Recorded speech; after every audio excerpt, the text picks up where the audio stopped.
Welcome back. I hope you enjoyed that conversation with Mr. Rohan Sinanan, the Minister of Works in Trinidad and Tobago. I think a couple of things we can take out of it that are important. One is that CAF, the Andean Development Bank, has just completed a study involving all the work that has been done before, reviewing that work, and bringing experts, both local and international, including a Dutch consultant. As you know, in Holland, that particular country is under sea level and they deal with flooding all the time. Basically, this will come to cabinet in a month, and it will address immediate, medium, and long-term problems, and the government will try to address that over the course of several years. Meanwhile, it is clear that you can't have the Ministry of Works achieve anything unless it works with Ministry of Planning, Ministry of Local Government and Rural Development, Ministry of Agriculture, and the local government corporations all over the country. I don't see how it is possible to manage communities and the disasters, the disaster preparedness agency too. I don't see how it is possible to prepare for these things and to execute unless you have all of these agencies collaborating in a meaningful way. Bad decisions by the Ministry of Planning means problem for the Ministry of Works. Problem for the Ministry of Works ultimately end up in communities. Local government have to deal with those. And you have excess of water in the rainy season, you have no water in the dry season, and you have farmers starving for water in the dry season. I mean, it seems to me that this would be a natural opportunity to do something collaborative that could redound to the benefit of the entire country, almost community by community. And that would be of value to a lot of people, including production in agriculture. So I hope to see something better, but we will see. You know, a lot of times we talk and then after the conversation is over, that's the end of that. There's no follow-up, there's no follow-through, there is no collaboration, there is no planning, there is no project planning and management, and there is no execution strategy for results. And then you end up, what?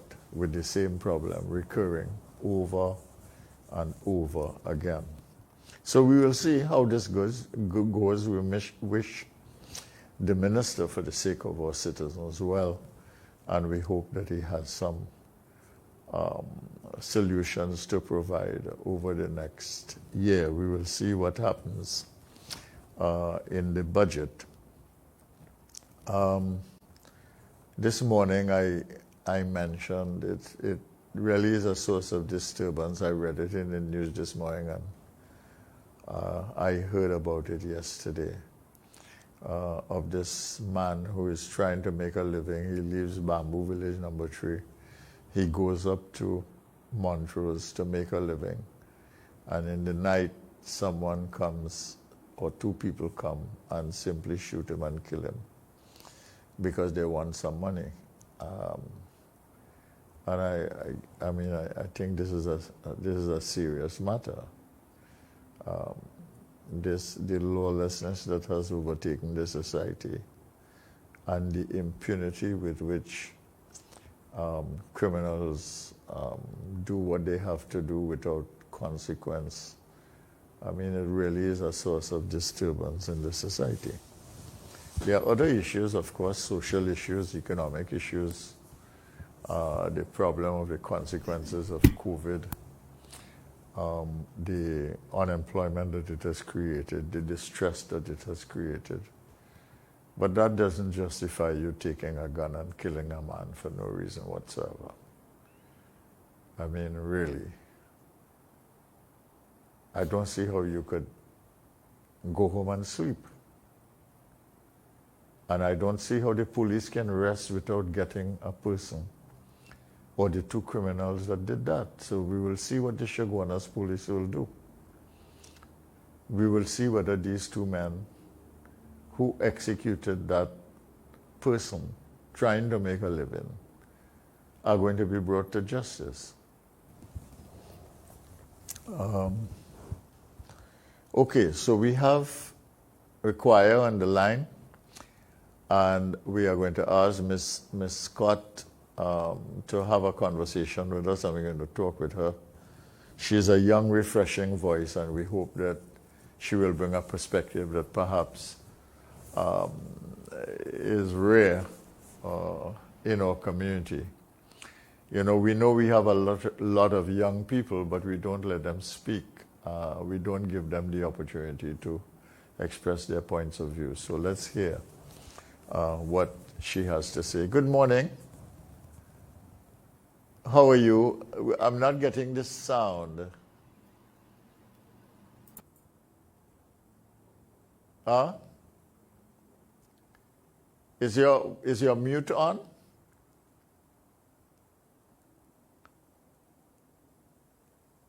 Ms. Scott? Is there a problem there? Are you hearing me now? Yes, I am. Great, Very wonderful. good. Sorry about Excellent. that. Yeah, I Okay, lost you hi, there for a good minute. morning. Good morning to you, and thank you for agreeing to come on the program. So, Ms. Scott, tell me, and through me, tell the people who are viewing who you are and what you do, and what it is that makes you tick as a young person in this society, as a human being in this society.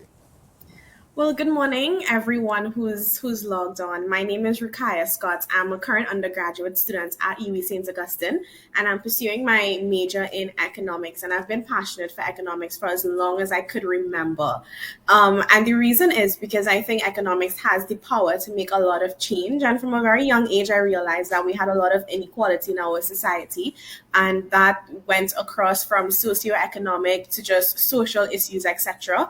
I just realized that there was a lot of inequality, and I was looking for something that I can use to kind of change that. And then I realized that, economics has a lot of power.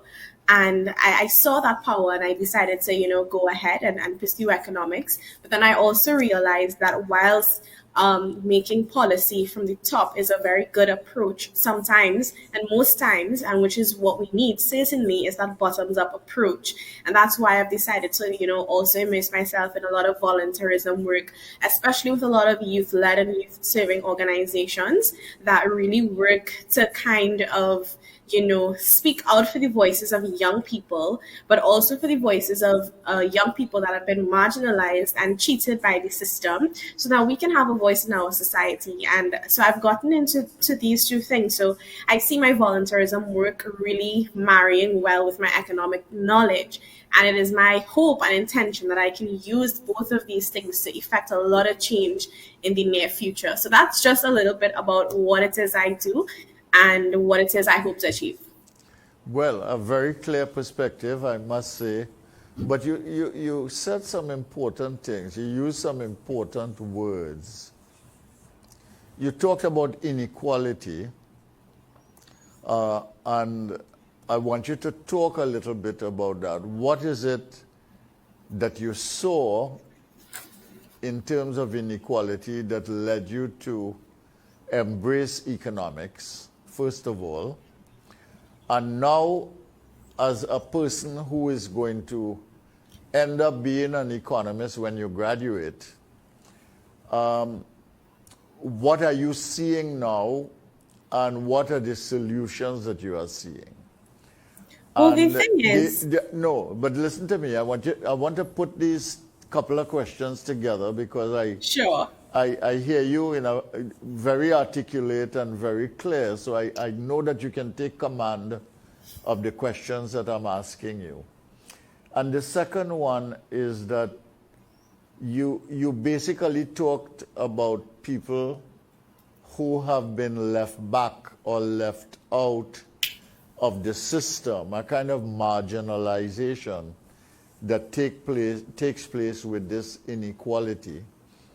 And then you talk about the two things and the marriage of them, your economics knowledge and your volunteerism, the fact that you are involved in Rotaract and community work and so on.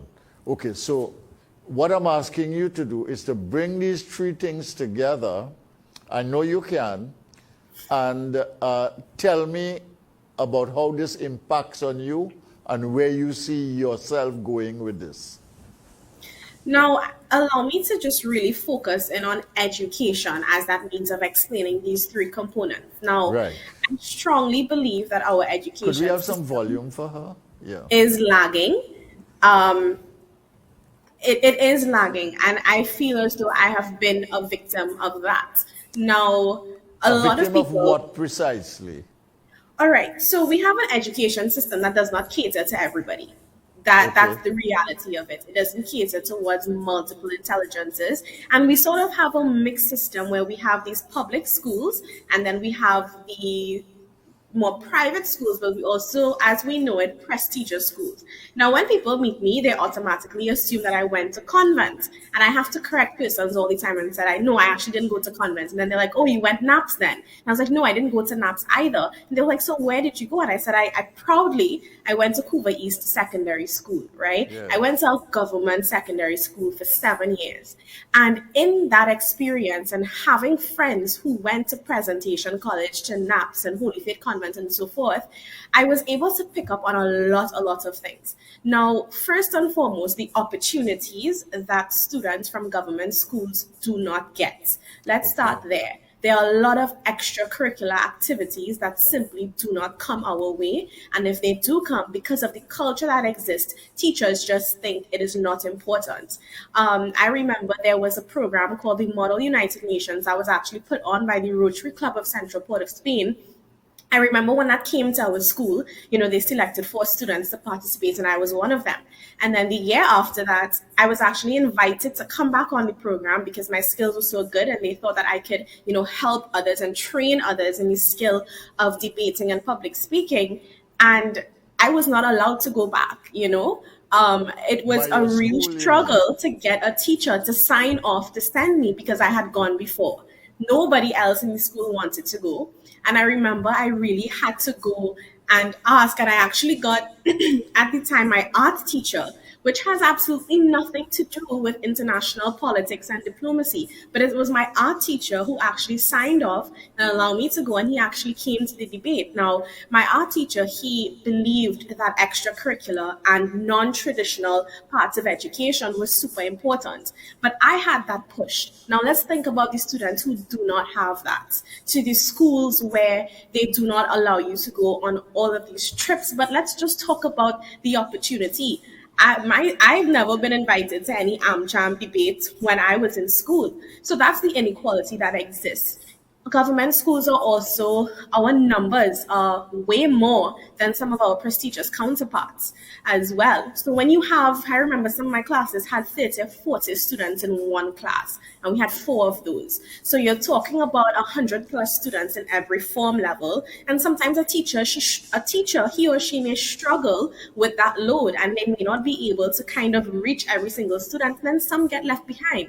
But this is not a problem that's unique to government schools. It's a problem that exists in our education system. But what I'm saying is that I've seen equality with how we treat persons, even in our society, right? We love it. And it's great if you do well in SE and you pass for a school that really is going to focus on your education, and you deserve that if you've done well. But do we really focus on the ones who get left behind? Do we really focus on those students who just go to school because they have to and they're not really taking it seriously, or who may not be good at math and English? Do we really take that into consideration? And then that brings me to noticing these things, and I get so upset. I get so upset. I remember my school, my alma mater, very proud, Kuvasek. I love Kuvasek with all my heart. Now, every year we possibly get the highest number of scholarships in terms of government secondary schools. And in the past, the Minister of Education would just credit QRC or say it's a great job to QRC who has done so good. And this is no disrespect to them, but please acknowledge some of the government schools. There are some government schools who manage to just get one or two, and sometimes it's like a 5-year hiatus, and then they get one scholarship or two scholarships. And there's no mention of them. We always talk, oh my goodness, excellent work by SAGs, 40 plus scholarships, and that is great. But we have to notice the government secondary schools because they host the majority of students in the country, and not being able to just recognize them in the media. I remember with Kuvasek, for example, when we had, and it's every year, and I know this because I went there every year, we used to be on par with QRC. And there were times we would even get more scholarships than QRC. And QRC is also a government secondary school, but there would be no mention of it in the media in any special way. I mean, you feel some type of way about it. So it's these little things. And very recently, CNC3 actually did an entire feature of Kuvasek. And I put the video up and I got almost 20,000 views on that video.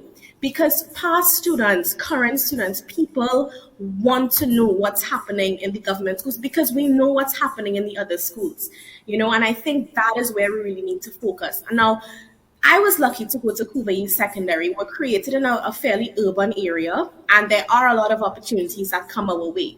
But what about the schools that are in more rural areas? What opportunities do they have? Let's talk about Success Lavantil. Let's talk about Icacas. Let's talk about Cedros, Rio Claro. These areas, are we really, really and truly focusing on students who aren't, the quote unquote normal or in the most urban areas? And I think that is where we fall short, because right now, especially in virtual school, teachers have actually complained that their participation rates have decreased tremendously, not just because people don't have devices. People are just like, well, what's the point? Why am I going to school? Because when I graduate, I still can't get a job. GATE is now restricted and limited. So I may get a bachelor's degree, but what am I going to do with that bachelor's degree? And a lot of times you may not have the CAPE results to get into a really good program, and they might just put you anywhere. So what happens? We don't think about the dreams of a young person. When I grow up, I want to be this, and the system only caters for something else. And I think that's a bit unfair. We always celebrate those the 80 something percent who passed math. But what about those who didn't pass math? Are we focusing on those and trying to help them pass the math? Or are we just simply paying lip service and saying the ministry has created programs that, will target everybody? We say that a lot. We say that every year. And I don't think it's really translating, because if it was translating, we would see the change in our society, and we have not seen that as yet. So, you asked me about, solutions, and it's this government prestige school ideology, this thing that happens. And I'm very passionate about this because it's a societal thing, right? I blame parents, a lot of parents who put this pressure on children to pass for a really prestigious school. Now, if all schools were resourced equitably, and had equitable opportunities for young people, there would be absolutely no need for anybody to feel extra special because they go to Presentation College than someone who goes to San Fernando Secondary. There would be no difference. All schools would be the same. Isn't that what is supposed to happen? All schools are supposed to be able to give the young people the opportunities that they deserve. Now, what you do with that opportunity is completely up to you, but the option should be there. Now, I study the economics of education in school, and we use a lot of case studies from Europe. Finland, for example, was one of the case studies that, we looked at. And in that case study, we really saw how their education system is and how they try to make all of their schools equal, so that no matter where you go, the quality of education. Parents won't have to fight up to transfer their kids. Every form that they go up, try and transfer the kids to a better school if all schools were good.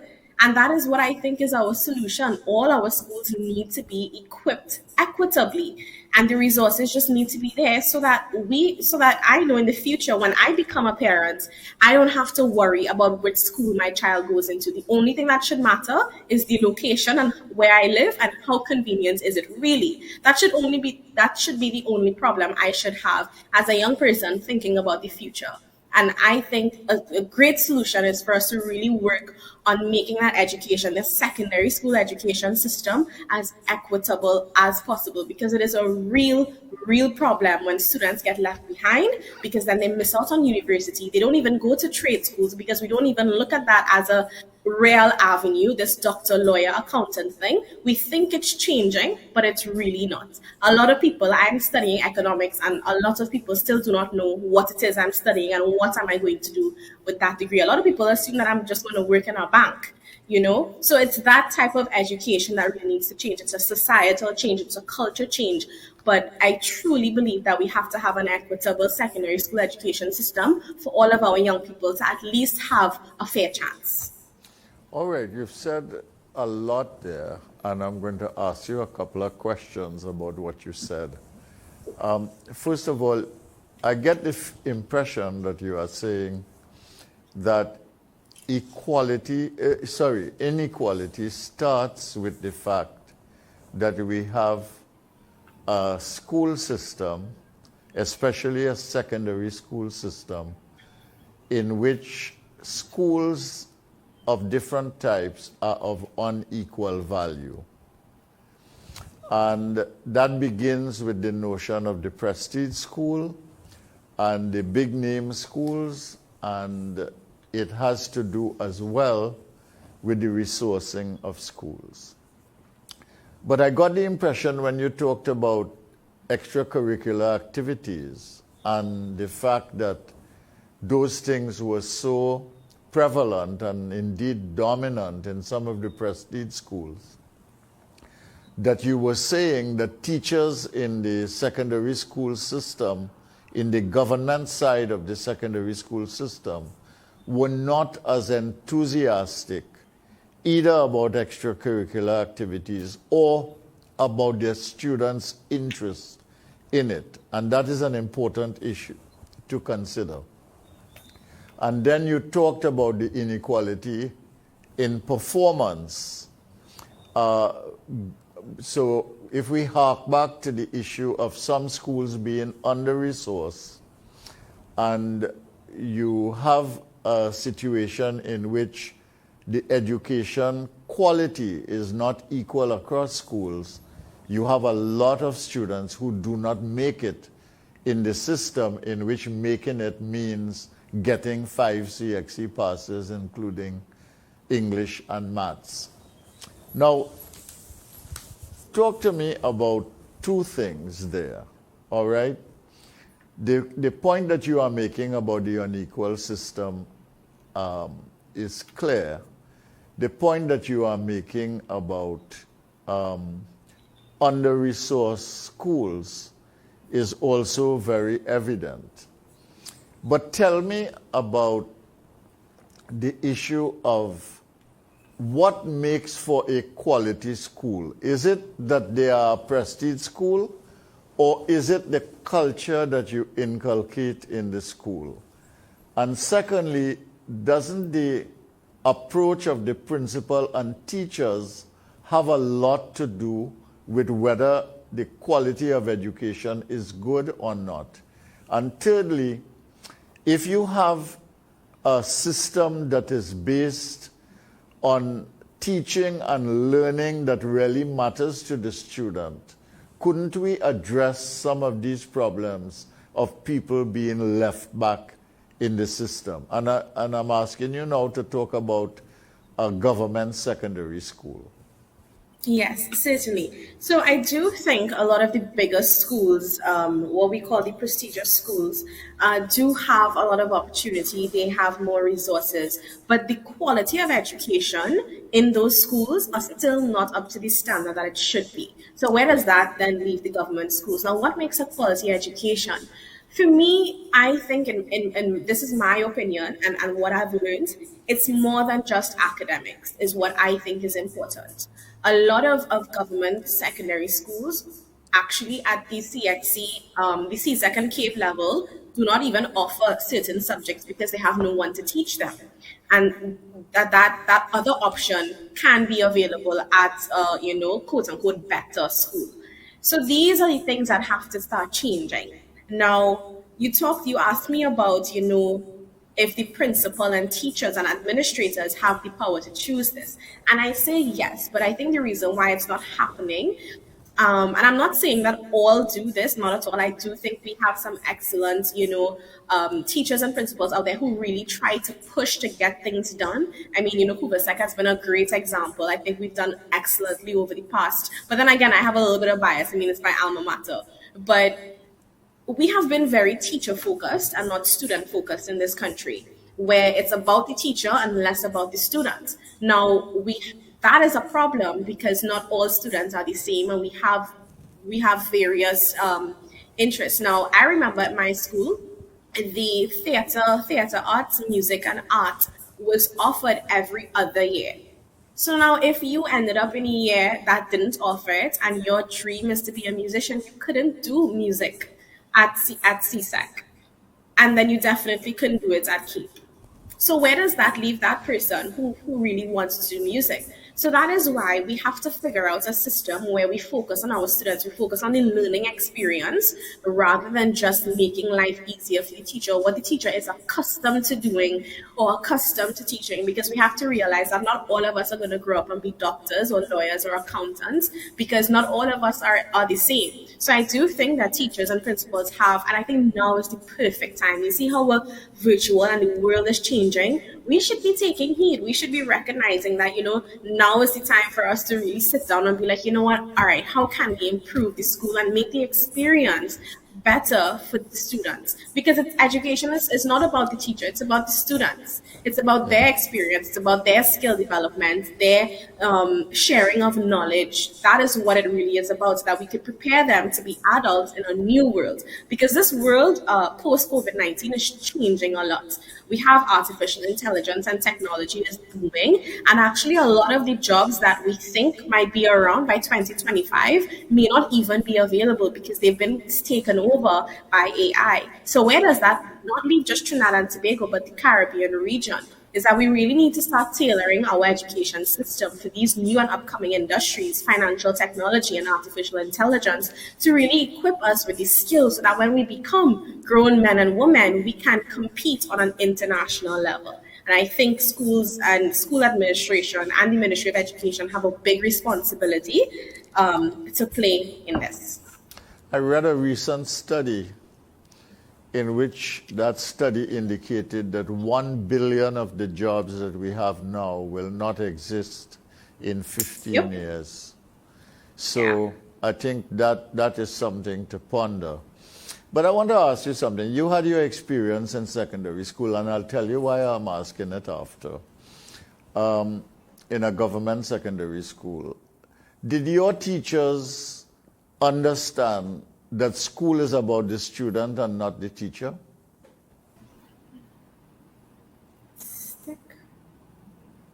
Are you there? Yeah, I'm here. It was stuck for a while. Yeah, did you hear my question?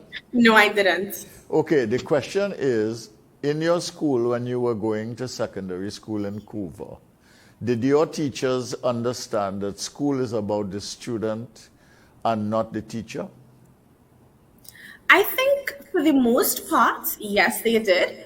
But as I said, I don't think the entire staff room is the same way.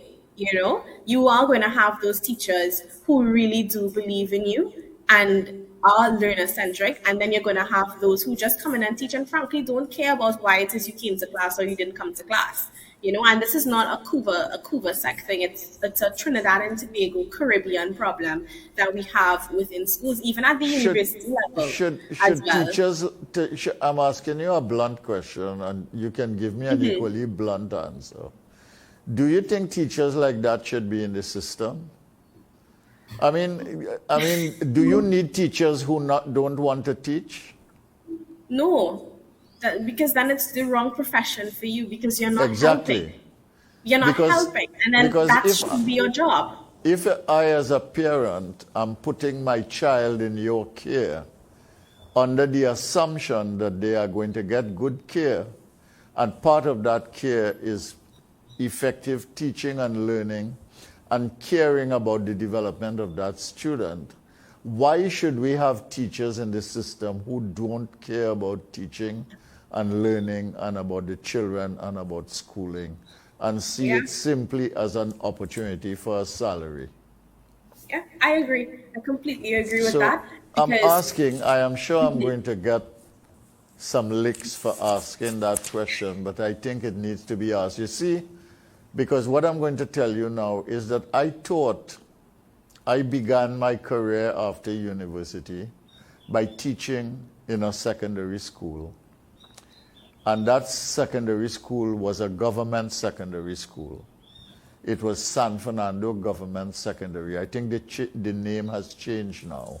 yeah, But it's on Todd Street, opposite the Astor College. And I taught there for 3 years. And I gave teaching my passion, my commitment. I was concerned that every single child that I taught would pass their exams in the subject that I did. And I was a very successful teacher from that point of view. But more than that, I created the atmosphere there for people to write plays and do drama and perform in the Naparima Bowl and things like that. And it caught on because other teachers, seeing the example, became very enthusiastic. And the school became a school in which you had a lot of cultural power that came from the students themselves, not from the teachers. The teachers facilitated, but the cultural power came from the students. And that was a government secondary school, and I never thought of that school or the children in it as being in a government school or being in a school that is not the top. All I saw was children who wanted to learn and who wanted to be and wanted to create things, and you should try and help in that process. So, I am very intolerant of bad teachers. And a bad teacher is not a person who can't teach well, because you could learn that. yeah, A bad teacher is a teacher with a bad attitude. That you do not take the issue of your children's education seriously, and that you do not give it the time, the energy, and focus that you need to give it. And in this COVID pandemic, I am extra worried about what is going to happen to our children. You have this dual system of online in which not everybody has the devices or can use them with facility. You have a problem in which the teachers, some of them can use the facility well, some of them are hopeless at it. And you have a situation in which some are going to get face-to-face education because of the vaccination issue, and some are not. And that this is going to cause another divide in the society and in the system. Because from our little discussion, Ms. Scott, I hope you don't mind if I call you, is it Ruqayyah? it's Ruqayyah. Ruqayyah. From our little conversation, I think you are saying that whatever the inequalities that exist before that, inequality is exacerbated in the school system that we have. All right? And intensified by the manner in which we address the results and the outputs of the education system. And I think that is not only a clear thought, but it's a deep thought. And I think we need to think about it. My own feeling is that you cannot deal with this education system in Trinidad and Tobago if you deal with it as a system only. You need to deal with it as a system. But you have to deal with this problem school by school. Because there are clear examples in other countries, one of them being Canada, in which they have embarked on programs in schools that were doing poorly for their students. That should be our focus. And what we do is that we keep on pushing programs towards those who are already succeeding and can survive on their own. And there's nothing wrong with that, because nobody should be, robbed of opportunities. But we really need to focus on the ones who don't get them. Yeah. So in all of these things that have been done and the studies done on them tell you that you can take a bad school and turn it into a not so bad school, turn it into a good school, and turn it into a school that excels over time with systematic, well-considered interventions. And I really think that we need to have a serious discussion about education, because I think the education discussion here is very poor. And I think your insights into the education system are more valuable, in my view, than the insights of a lot of experts, so-called experts in education, who, when I read what they say, I realize that they don't know the difference between a desk and a chair when it relates to education. It's all mumbo-jumbo that comes out of derivative ideas applied in other places that have no cultural connection with the society of Trinidad and Tobago. But having said that, let's continue our discussion. Now, part of what you do is volunteerism. And there are two things I want to ask you about. One, you are an economics student, but you've gotten into health economics. You are involved in the health economics unit. So I want you to talk about that a little bit. And the second thing that I want you to talk about is what you do with Rotaract and the other community organizations that you personally volunteer with and work with other young people on. Great. So I was an intern at the Health Economics Unit at UWI St. Augustine for the summer period. And what that unit basically does is that they conduct research into health economic issues. Now, you see, the thing is, when we think about economics, we think about money, we think about GDP, and we think about numbers. But economics is about the distribution of goods and services. And what we tend to forget is that education is a service, healthcare is a service, etc. So when you look at it from that standpoint, you can break down economics into so many different things, which was one of the reasons why I chose to go into it, because I realized that it's really diverse and I can really kind of have the change that I want to see. So with health economics, not only does it involve the financing of the healthcare system, but it talks about the management, the human resource capacity, the technical skill set, the infrastructure, and the competence of institutions. And then on the societal aspect of it, it focuses on eating habits and cultures that exist within our society. And then through this type of research, then we can really see the issues that pop up within our healthcare system, both on terms of on the individual part and then from the institution, which I think was really cool to see, to be quite frank with you. I never looked at healthcare with that lens of depth prior to this experience that I had, and I did health economics at school at UWI as one of my courses in my undergrad. So it's these things that kind of bring to light, and that's where you see how different countries finance their healthcare systems differently. And then really asks us the question, where does Trinidad and Tobago stand in that? Now, I think we rank very high. I can't remember the exact statistic, but because we have free healthcare, it's access to all, and it's affordable because it's quote unquote free, but is it it's not really free because it's still paid for. It's just taxpayers' money. You don't pay for it out of pocket. But because we have a free quote unquote healthcare system, it appears very nice on the international scale.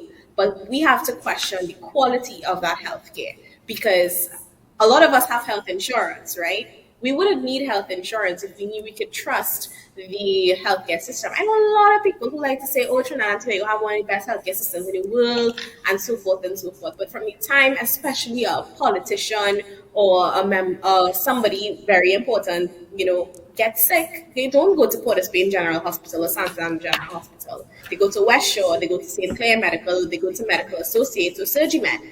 And while we have that private healthcare system, which is good because it allows for that to happen, but we're still going and telling everybody that our healthcare system is one of the best in the world when it really isn't. So we have to ask ourselves that question. And I think this is the kind of work that we really see. How does the healthcare system really function? And I think that's really eye-opening. And it's my hope that, our population could also start understanding that as well, to know that we really do deserve better because our healthcare system is really, really not up to par. I mean, you really should not have to be waiting days for beds and so forth, or not being able to get medication or access to a CT scan. But then that brings another problem is why are our hospitals so packed with people? Now that speaks to our I think culture. that is the key question. Yeah, it talks about our culture and our eating patterns. I think Trinidad and Tobago ranks very high in terms of obesity per capita. We also have a lot of non-communicable diseases, specifically diabetes, hypertension, and heart disease. These are things that are pretty much on the high in Trinidad and Tobago. I know a lot of people with diabetes who still eat mess, who still go out and eat all the cake and the soft drink and the doubles and all sorts of things that you really should try and stay away from. And again, it's also very cultural. We have cultures within Trinidad and Tobago where certain meals are traditional, and we continue to eat that for the rest of our lives. And that can have a negative impact on our health. And it speaks to us taking care of our health. But for example, if we talk about the vaccine situation, we have a lot of persons who are skeptical about taking the vaccine, and they say because they don't know what's in it. But do you know what's in your KFC? And how many times a lot of people have purchased KFC and hasn't tasted good, and they would still go back and buy it again, or they will buy it and vomit and still go back and buy it, right? So it exposes a culture. And in fact, through certain research projects done at the Health Economics Unit, what you realize is that a lot of Caribbean people think to themselves that they eat healthy and they really don't. They think certain things are healthy and they really aren't as well. So I think all of this research really just opened my eyes to the culture that exists within the Caribbean, because it's not just a Trinidad and Tobago problem. It's Caribbean wide because we pretty much share similar cultures as well in terms of heritage, and that impacts our eating patterns as well. And that kind of counts, not just eating patterns, lifestyle, exercising, for example. So those things really impact our health, and it causes a lot of pressure on the healthcare system because we always have to visit for something, Okay. Does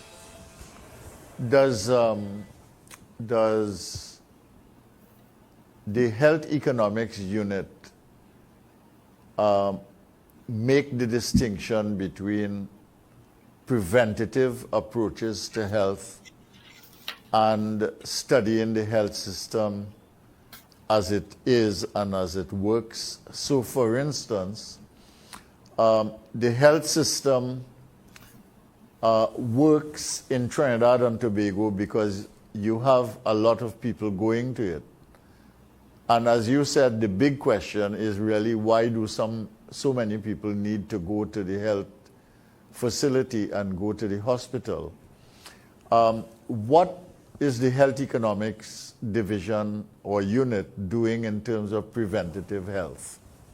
So the thing about the unit is it's largely a research-based organization. So they would do their research, issue their reports, and do consultancy based on that. It's not necessarily a unit that's tasked with the responsibility of implementing programs. It's more of coming up with what those should be and then getting it out to the relevant authorities for them to take action.